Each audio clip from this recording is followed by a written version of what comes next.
शांति। आज 22 मई 2021 है और आज के बाबा के साकार रूप से चले हुए मधुर महावाक्यों को स्पष्ट करेंगी आदरणीय आशा दीदी। ओम शांति दीदी। ओम शांति। बाबा ने कहा, मीठे बच्चे, अपना सब कुछ ईश्वरीय सेवा में सफल कर भविष्य बना लो, क्योंकि मौत सिर पर है। अब इसमें चॉइस है, सोच की बात है। एक है क्योंकि मौत सिर पर है इसलिए मैं भविष्य बनाऊं,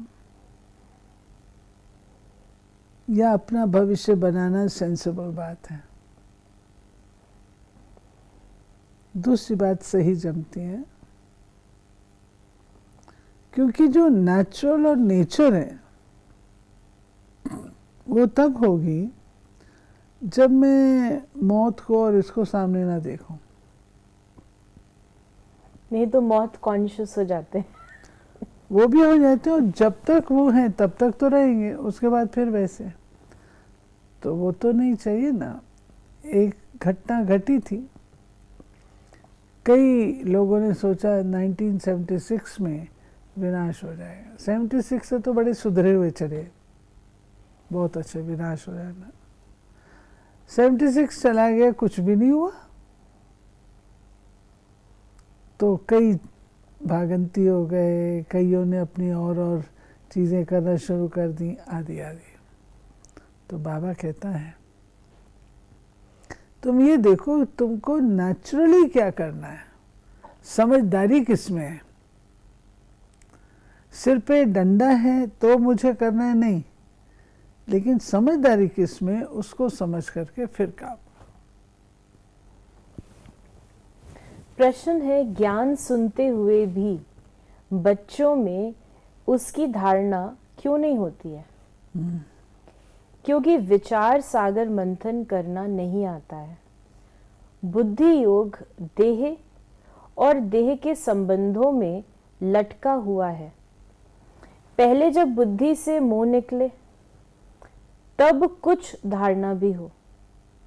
मोह ऐसी चीज है जो एकदम बंदर बना देता है। इसलिए बाप बच्चों को पहला पहला वायदा याद दिलाते हैं, देह सहित देह के सब संबंधों को भूलो और मुझे याद करो।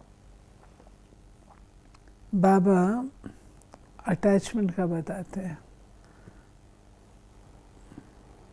बंदरी होती है ना, उसका बच्चा मर जाता है तो भी उसको छोड़ती नहीं है, चिपका के घूमती रहती जब तक उसकी हड्डी हड्डी ना निकल जाए। तो बाबा कहता है, ऐसे अगर अटैचमेंट होगी तो वो उसी तरीके से है।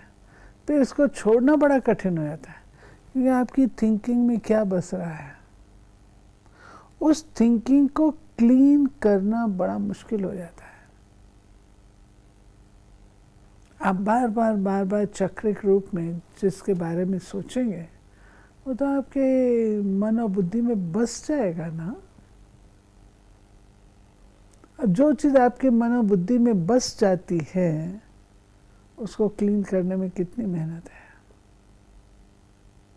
वो क्लीन होता है केवल ज्ञान और योग से, वो बाबा ने बताया। यानी जो मंथन करते हैं तो हमारा क्लेंजिंग होती है हमारे अंदर। मंथन, मनन, चिंतन, इन सब से होता है। बाबा ने कहा कि दिन प्रतिदिन गुहे बातें सुनाते रहते हैं तो फिर पुराने चित्रों को बदलकर दूसरा बनाना पड़े, ये तो अंत तक होता ही रहेगा। बच्चों को बुद्धि में अच्छी रीति रखना चाहिए। शिव बाबा हमको वर्षा दे रहे हैं, कहते हैं मामेकम याद करो तो विक्रम विनाश होंगे। कृष्ण को याद करने से विक्रम विनाश बाबा ने देहधारी और निराकार बाप को याद करने में, दोनों में अंतर क्या है। देहधारी जो स्वयं है, वो स्वयं जन्म पुनर्जन्म के चक्र में है, तो हमारी सदगति कैसे कर सकता है? श्री कृष्ण तो देहधारी है ना, उनके माता पिता भी हैं, शिक्षक भी हैं, गुरु भी हैं, उनके भाई बंधु भी हैं, लालन पालन भी लिया, सब कुछ। तो वो तो सामान्य मनुष्य जैसे हो गए। लेकिन शिव बाबा इनसे न्यारा, जिसको ये देह है ही नहीं, उसकी शक्तियां कहीं पर भी घटती नहीं, इसलिए उसमें इतनी ताकत है जो सर्व आत्माओं को गति सदगति दे सकते हैं। तो बाबा ने कहा, बाप समझाते हैं देहधारियों से मोह निकालना चाहिए, मोह जीत बनना है। देह अभिमान है सबसे बड़ा, सबसे पहला नंबर दुश्मन। देवताएं देही अभिमानी हैं। ये जो देह अभिमान है 2500 साल से हमारे साथ है, और हमने 2500 साल इसके अंदर रह करके अपने आप को 5 विकारों के बंधन में जकड़ लिया। इससे छूटने का साधन है देही अभिमानी स्थिति। उसमें मेहनत है। क्यों मेहनत है? क्योंकि सारी दुनिया देह अभिमान में है।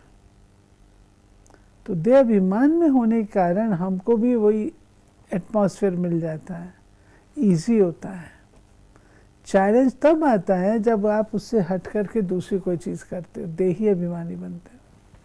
तो बाबा कहते हैं बनना तो पड़ेगा, क्योंकि जो देवताएं हैं वो देही अभिमानी है, देह अभिमानी नहीं। बाबा ने कहा आत्मा क्या है, परमात्मा क्या है, आत्मा कितने जन्म लेती है, कैसे पार्ट बजाती है, हम एक्टर्स हैं, ये किसको पता नहीं है। इसलिए ऑर्फन निधन के कहा जाता है।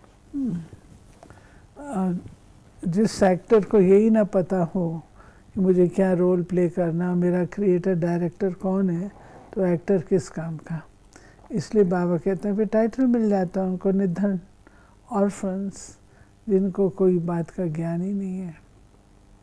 बाप ही आकर समझाते हैं, उनको ही ज्ञान का सागर कहा जाता है।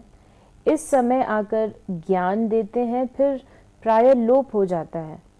फिर होती है भक्ति, उनको ज्ञान नहीं कहा जाता। ज्ञान से तो सद्गति होती है। जब दुर्गति हो तब सर्व का सद्गति दाता ज्ञान का सागर आए। ये बाबा ने क्लियर किया कि मैं कब आता हूँ। ना तो बाबा को सतयुग में आना है, क्योंकि सब सदगति में ऑलरेडी हैं, ना ही त्रेता में आना है, वहाँ भी सदगति में है। द्वापर युग से हमारी सदगति थोड़ी सी उसमें बदलनी शुरू होती है। फिर जब कलयुग आता है तो बिल्कुल दुर्गति में हो जाते हैं। तो शिव बाबा का कार्य क्या है? सदगति दाता उनको कहा जाता है। तो बाबा कहते हैं मैं उस समय आता हूँ जब सब आत्माएं सृष्टि पर होती हैं और सभी जो हैं दुर्गति को प्राप्त हैं, तो उनको पुनः मैं सदगति में ले चलता हूँ। सतयुग त्रेता में विष होता नहीं, उनको कहा जाता है संपूर्ण निर्विकारी दुनिया, विकार है ही नहीं। फिर ये तुम क्यों पूछते हो बच्चे कैसे पैदा होंगे? तुम निर्विकारी तो बनो। तुम ये पूछते ही क्यों हो? तुम बाप को याद करो तो जन्म जन्मांतर के विकर्म विनाश हो जाएं। ये है ही पाप आत्माओं की दुनिया, वो है पुण्य आत्माओं की दुनिया। ये अच्छी रीति बुद्धि में बिठाना है। बाबा कहते अगर मैं तुमको समझा भी दूं ना तो भी तुम्हारी समझ में भी नहीं आएगा।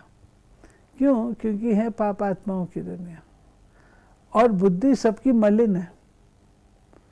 बुद्धि जब शुद्ध बने तब तुमको ये बातें समझ में आए। तो मैं तुमको समझाता हूँ निर्विकारी बनना है, इतना ही कहता हूँ निर्विकारी बनना, तो भी लोग चौंकते हैं। वही कैसे हो सकता है? असंभव है। तो बाबा कहते इसलिए वो वक्त के अनुसार रियलाइजेशन होती है और वो निर्विकारी दुनिया, वहाँ कोई विकारों का नाम निशान नहीं होता। परमात्मा और विकारों की दुनिया को अलाउ कर दे, नहीं हो सकता। जो पवित्र बनते हैं वही पवित्र दुनिया में आएंगे। जितनी ताकत तुम्हारे में भरती जाएगी उतना पहले आएंगे। सब इकट्ठे तो नहीं आएंगे। ये भी जानते हो सतयुग त्रेता में देवी देवताएं बहुत थोड़े होते हैं, पीछे वृद्धि को पाते हैं। प्रजा में तो ढेर होंगे। समझाने वाले भी बड़े अच्छे चाहिए।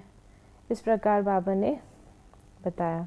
बाबा कहते जो समझाने वाला है उसके ऊपर बहुत मदार होता है। समझाने वाला जो सामने वाला है उसकी नब्ज़ को देख करके उस अनुसार समझाता है। एक ही जैसी शिक्षा नहीं देता। जितनी उसकी कैपेसिटी है, जितना उसका इंटरेस्ट है, जहाँ उसका इंटरेस्ट है उसको देख करके समझाता है। तो ये भी बाबा समझाना क्या है वो भी हमको सिखाते हैं। सारी दुनिया का पतित पावन एक ही बाप है, ये थोड़े कोई जानते हैं। हमारे धर्म स्थापक भी इस समय पतित हैं, कब्र दाखिल हैं। अभी सबकी कयामत का समय है। बाप ही आकर सबको उठाएंगे। कयामत के समय ही खुदा भगवान आते हैं, वही ज्ञान का सागर है। फिर बाबा ने कहा, बेहद के बाप ने जिसको याद करते हैं उसने क्या आकर किया? भारत को स्वर्ग बनाया था। उनका आना भी इसीलिए है ना। बाबा ने स्पष्ट कहा है, जो कि श्रीमद् भगवद गीता में निहित है, मैं क्यों आता हूँ? जब धर्म की अति ग्लानि है तब मैं आता हूँ। कहाँ आता हूँ? भारत में आता हूँ। धर्म ग्लानि जब भारत में, और भारतवासी सबसे ज़्यादा अधोगति को प्राप्त होते हैं। वही बनते हैं देवता, फिर वही बनते हैं दैत्य। तो उनको ही बाबा कहते ऐसे बच्चे जो इतने अच्छे थे और उसके बाद उनकी ये गति होती है, तो मुझे तरस पड़ता है। तो मैं भारत में आकर के उनको समझाता हूँ। बाप समझाते तो सबको हैं, तुम सम्मुख बैठे हो तो खुश होते हो। कोई कोई की तकदीर में नहीं है तो सर्विस करते नहीं हैं। सर्विस करेंगे तो नाम होगा। सेवा तो एक अच्छी चीज़ है ना। सेवा करेंगे तभी बाबा का नाम। बाबा को एक ये बात अवश्य है कि ये ज्ञान हर एक को मिलना चाहिए, हर एक को परिचय मिल जाए। सेवा करेंगे तो होगा। वरदान है आज का, मनन शक्ति द्वारा शक्तिशाली बन विघ्नों के फोर्स को समाप्त करने वाले सर्व आकर्षण मुक्त भव। वर्तमान समय मनन शक्ति द्वारा आत्मा में सर्व शक्तियां भरने की आवश्यकता है। इसके लिए अंतर्मुखी बन हर पॉइंट पर मनन करो तो मक्खन निकलेगा और शक्तिशाली बन जाएंगे। ऐसी शक्तिशाली आत्माएं अति इंद्रिय सुख की प्राप्ति का अनुभव करती हैं। उन्हें अल्पकाल की कोई भी वस्तु अपने तरफ आकर्षित नहीं कर सकती। उनकी मगन अवस्था द्वारा जो रूहानियत की शक्तिशाली स्थिति बनती है, उससे विघ्नों का फोर्स समाप्त हो जाता है। देखिए, जब आप किसी चीज़ में तल्लीन है, मगन है, तो कितना भी कुछ आपके इर्द गिर्द चल रहा है, आप डिस्टर्ब नहीं हो रहे। तो तीन चीज़ें होती हैं। एक होता है मंथन, तो मनन, तो मगन। मंथन में आप ज्ञान के पॉइंट्स की लेन देन करते हैं। मनन में आप एक पॉइंट लेकर के उसके अनुभव में जाते हैं। मगन उसमें तल्लीन हो जाते, डूब जाते हैं। तो बाबा कहता है मगन अवस्था वो बच्चों की होनी चाहिए। स्लोगन है, ब्राह्मण संसार में सर्व का सम्मान प्राप्त करने वाले ही तख्त नशीन बनते हैं। ब्राह्मण संसार में सर्व का सम्मान प्राप्त करने वाले ही तख्त नशीन बनते हैं। बजाय इसके कहने कि सबका सम्मान करो, सम्मान देने वाले बनेंगे तो तख्त नशीन। तो ये थे बाबा के आज के महावाक्यों का स्पष्टीकरण। यदि आपके मन में कोई प्रश्न है तो आप SMS करें या WhatsApp करें 8826599309 पर। ओम शांति।